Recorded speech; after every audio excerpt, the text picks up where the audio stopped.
Welcome back to Slothbox. I'm Lyndon Dixon, joined today by the one and only Dmitry Salita. Dmitry, how are you, mate? I'm doing good. I like the one and only.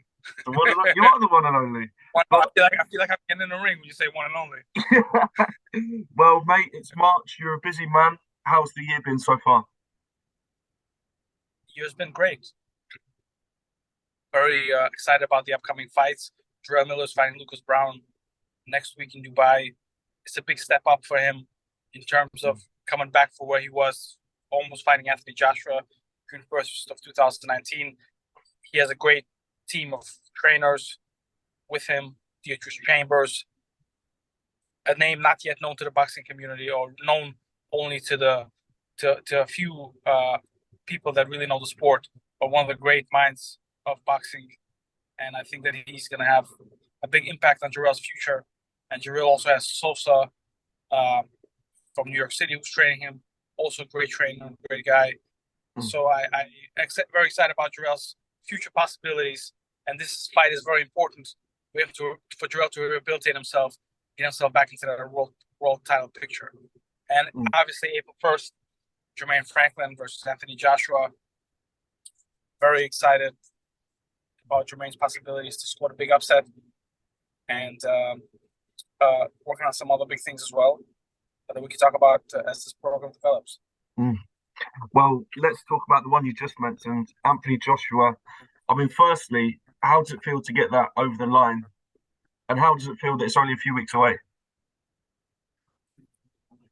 Incredible. There's few things in sports that are as big and as exciting as a big heavyweight fight, and it's a great honor, and I'm very grateful to the powers that be that run the universe that have given us this opportunity to for Jermaine to fight Anthony Joshua.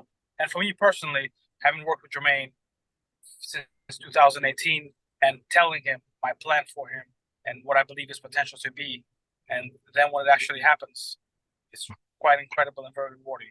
So I feel very grateful that I was able to put my promises and the belief in him into fruition. And obviously, he has to get into the ring and do what I believe that he could do. He's very serious about this camp, very focused, and for him first couldn't be a more appropriate day for Jermaine to score the upset than April 1st. Well, I really enjoyed the presser. I think they both came across pretty well. I mean, Jermaine was his usual laid back self, and then AJ seemed a man hungry for the win. What did you make of the press conference? Yeah, so the press conference was good. I do think that, if you follow the sport of boxing and you pay attention to details, some things people say involuntarily tells them where their mind is at. Mm, And Anthony Joshua says, "Did I fight for the money?" mm, And I really believe that he is fighting for the money. And I believe that, and again, Anthony Joshua is a very nice guy. Credit to the sport. I am Anthony Joshua's fan and love what he did for boxing. And when he was heavyweight champion, true heavyweight champion, respectable, has all the things of what you would expect the heavyweight champion to be. So I have what I'm about to say, not to take anything away from Anthony Joshua's incredible accomplishments that are very rare and very superb. So respect to Anthony Joshua. However, at this stage of his career, Anthony Joshua has to work with sports psychologists to tell him and to program in his mind why he has to win and why it's important, and he has to think about it and deliberate on it and make why it makes sense and use this as motivation, that as motivation. Jermaine Franklin, you don't have to tell him why he needs to win the fight. He's been mm, thinking about this as a kid, and now that he knows this is an opportunity for him, he's like, think about being hungry, like you haven't eaten for a couple of days and you really want to eat. That's Jermaine's motivation. He's truly hungry. He doesn't have Jesse, his trainer, or his friends don't have to tell him how important it is to win this fight. He knows how important it is to win this fight. And boxing is about trajectories. Anthony Joshua's up and down, third trainer in 3 fights, I think. So shows that he's not stable in terms of his boxing career, shows that he's on the other side of where he was. And Jermaine has everything to win. And if Jermaine can make Joshua uncomfortable a couple of times during the fight and give him a reason to think about life outside the ring, he's gonna win the fight. Mm.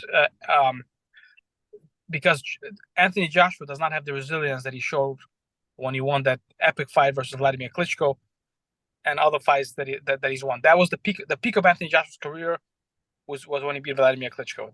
And ever since then, good performances, but not great performances, and just a little bit not as good. And Jermaine made a great life. I mean, Anthony made a great life for himself. He must be an incredibly wealthy man. He's a celebrity, heavyweight world champion, something that that very few people can accomplish in their lives. And we're all human, and you can only stay at the top of the mountain for so long because the air is very thin. And Anthony said that he's doing it for the money. So I believe that phrase will be the key in the outcome of this fight. Mm. Well, as you said earlier, the odds are stacked against Franklin to pull off the upset. But after arguably beating White, I mean, I thought he did. Do you think that people are not only wrong to write him off, but do you think that Franklin will take advantage of AJ's instability? Well, I mean, Jermaine has all the tools to to to take advantage of all these different factors in Anthony's career at this point. And the great thing about sport is that I can say this thing, and Jermaine and Anthony Joshua's Derek James can say one thing, and Eddie Hearn can say another thing. But we all tune in on April 1st to see who's right and whose prediction is true. Mm. So the thing is like this, and I say this from experience. When you're coming up and when you're hungry and when boxing is your only means of survival, you wake up with pain, you didn't sleep last night, you still pull it out of you to make sure that you win. Because you don't care about tomorrow. You go in a ring, you're like, okay, man, I'm gonna die. I'm gonna do whatever it is, even if I have to die to win. That's the mindset of a real fighter that wants to be a world champion. And I believe Anthony Joshua has had that mindset, certainly evident in his fight with Vladimir Klitschko. But somewhere along the line, and this happens with most people, life happens, and certainly when you make money and you become such a celebrity, you get to enjoy and find meaning in different things in life. And the desire to die and to be super uncomfortable it exits you. You don't want to deal with it anymore. And it's just normal. It's the normal progress of growing up. Jermaine Franklin had a fight with Dillian White, made good money, not great money, made good money, but made good enough money to be able to see what's possible in life and the things that he can enjoy and open up to. That's only going to make him more hungrier, because making good money versus Anthony Joshua, not life-changing money, it opens him up to see, wow, I win this fight, I'm going to be able to buy that house and buy that car that I always wanted and get this and get that and provide a life for myself, for my family. So when Jermaine gets hurt in the fight, as he may, or when he goes through something uncomfortable in the fight, as he may, that inner strength and inner desire is going to keep him focused. And if Anthony Joshua gets hurt, he's going to have to think. His thinking is going to be much harder to be able to tap into that special energy that we as human beings have in us to overcome that very, very strong obstacle. Because he really doesn't have to overcome it. Honestly, he doesn't have to overcome it. As Marvin Hagler said, it's very difficult to wake up in silk pajamas to do your road work at 6 o'clock in the morning. So that's the truth. Mm. Well, I saw today that apparently an offer has been sent to Natasha Jonas to fight your woman, the GWOAT, Claressa Shields. Is there anything much that you can say on that at the minute? The only thing that I can say is, from what I understand, is that Natasha turned the fight down, and the ball was in her court. I believe that everything was in it for her to take the fight. She spoke about it, and Joe Gallagher talked about it. And when push comes to shove,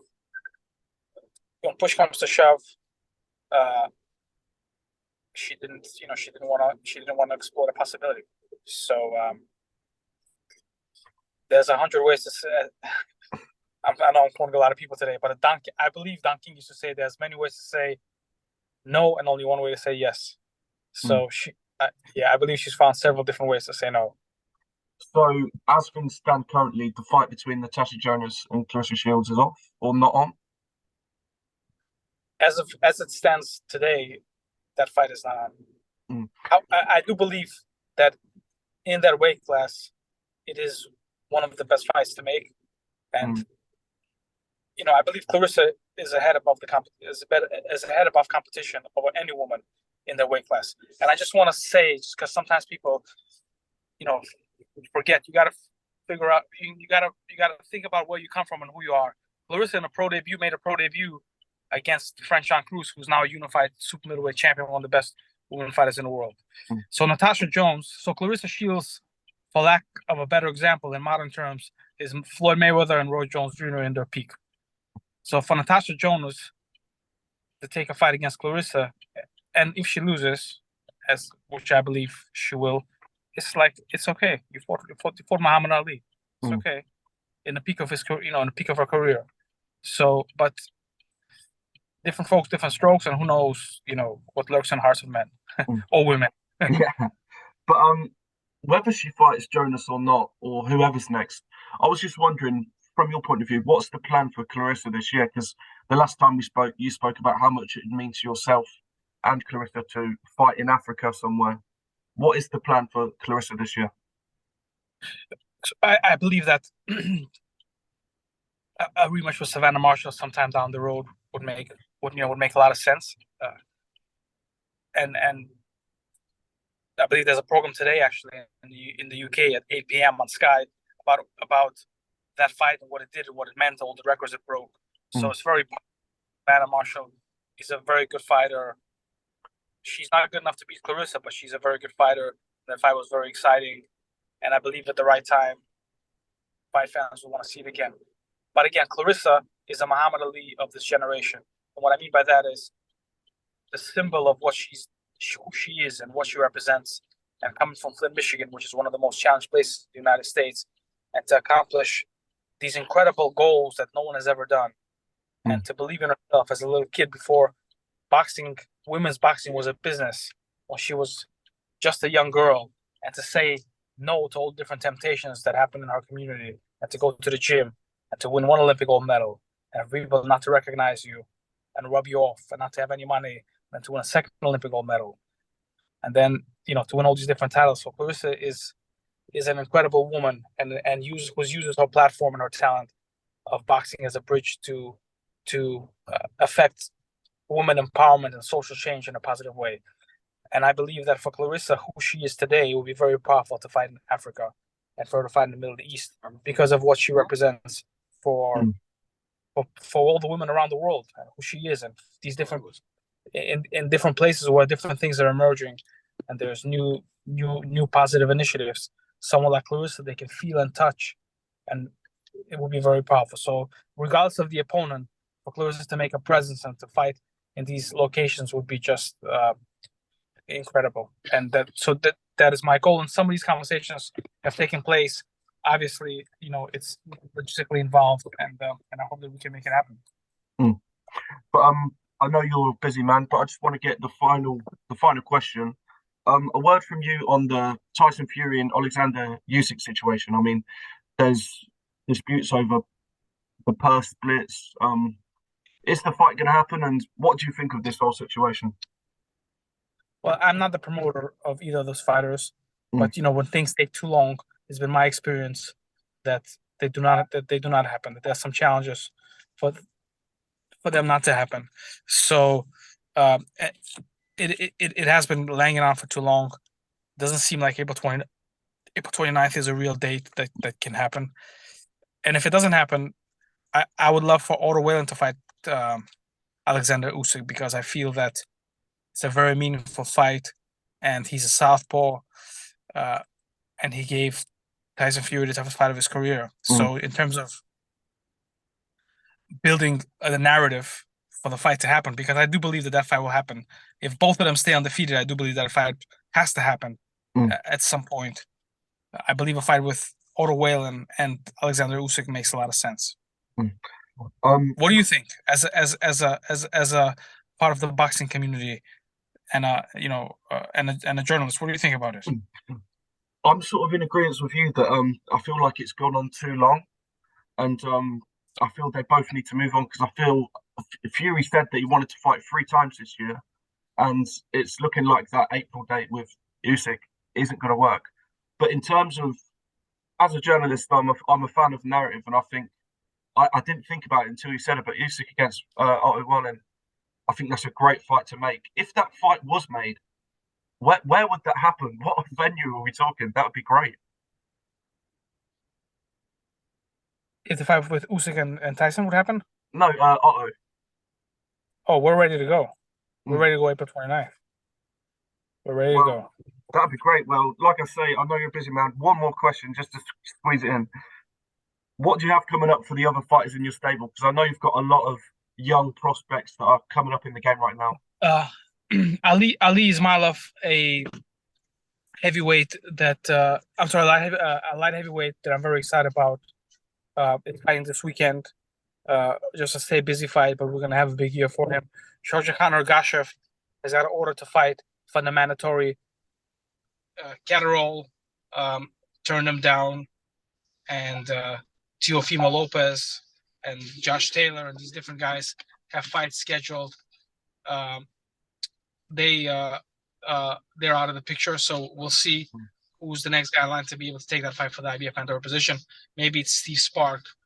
Seems to be like he's the next guy in line. But very excited about Ergashev, one of the biggest punchers in boxing. And once he's champion, he'll add a lot of flavor to the division. Great fight versus the winner of Gervonta Davis and Ryan Garcia and Josh Taylor and Catterall, and just will be a very big add to the mix in that division. Well, Dmitry, as usual, it's been an absolute pleasure to speak to you, mate. Big few weeks ahead for yourself with your fighters. Good luck and take care. Thanks, I appreciate it. Thank you, man. Cheers.